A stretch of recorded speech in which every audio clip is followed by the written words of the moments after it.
আমি মনে করি যে এত বড় বাজেট দেওয়া ঠিক হয় নাই। বিগত সরকারের যে আমলে প্রায় ২৮ লক্ষ কোটি টাকা চুরি হয়ে গেছে ব্যাংক থেকে। তো সেই থেকে আমি মনে করি যে ব্যাংক সেক্টরগুলোর কথা বিবেচনা করে এবং দেশের অর্থনৈতিক কথা বিবেচনা করে বাজেট আমার মতে ৭ লক্ষ কোটি টাকা দিলে ভালো হতো। সমস্ত জনগণ, দেশের জনগণ শঙ্কার ভিতরে আছে। যে কোনো টাইমে হচ্ছে তাদের টাকা পয়সা লুটপাট হয়ে যেতে পারে, হ্যাঁ, এমনকি তারা ফেরত পাবে কিনা এটা নিয়ে খুবই শঙ্কা আছে।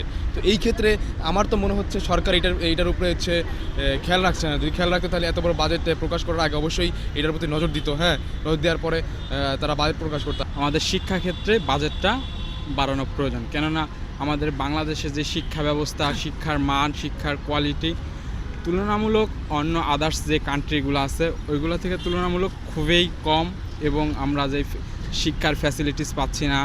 আমাদের ম্যাক্সিমাম পাবলিক ইউনিভার্সিটিগুলোতেই ল্যাব আছে, বাট ল্যাব ফ্যাসিলিটিস শিক্ষার্থীরা পাচ্ছে না। এবং গবেষণার ক্ষেত্রে গবেষণার যে আমাদের নিত্য প্রয়োজনীয় জিনিসপত্র সেগুলো পাচ্ছি না। কৃষি যদি না উৎপাদন হয় বাংলাদেশে, তাহলে মনে করেন আমাদের খাদ্য স্বয়ংসম্পূর্ণ হবে না। তাই আমি জোর দিব, আকুল আবেদন করব, ইনশাল্লাহ আশাবাদী আমরা। প্রধানমন্ত্রী তারেক রহমান কৃষিক্ষেত্রে আমরা দেখতেছি ভালো অবদান রাখার জন্য চেষ্টা করতেছে, ইনশাল্লাহ রাখবে। এই বাজেটগুলো হচ্ছে কোথা থেকে আসছে, এই সোর্সগুলো যদি সম্পূর্ণভাবে ক্লিয়ারলি না করা হয়, ঠিক আছে, আর দেশের জনগণ কিন্তু হচ্ছে একটা ভয়ভীতি থাকবে যে তাদের টাকা দিয়ে বাজেট প্রকাশ করা হচ্ছে, ঠিক আছে।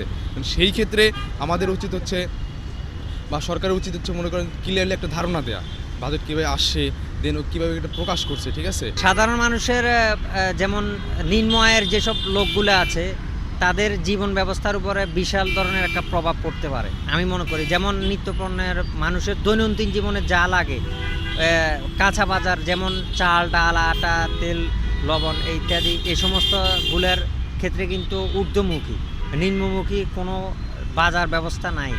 এবং যেমন ফলজ, কৃষি, মেডিকেল যেসব পণ্য সামগ্রী আছে এগুলোও কিন্তু দাম অনেক বাড়বে। ইনশাল্লাহ ভালো একটা বাজেট আমাদের দেশে উপহার দিবে প্রধানমন্ত্রী তারেক রহমান, এটা আমরা আশাবাদী। আমাদের জনগণের প্রাণের দাবি স্বাস্থ্য দিকে একটু ভালো লক্ষ্য রাখার জন্য ইনশাল্লাহ রাখবে বলে আমি আশা করি। এত বড় বাজেট প্রকাশ করলে হয়তো দেশের জনগণের বিশাল বড় একটা প্রভাব পড়তে পারে, হ্যাঁ।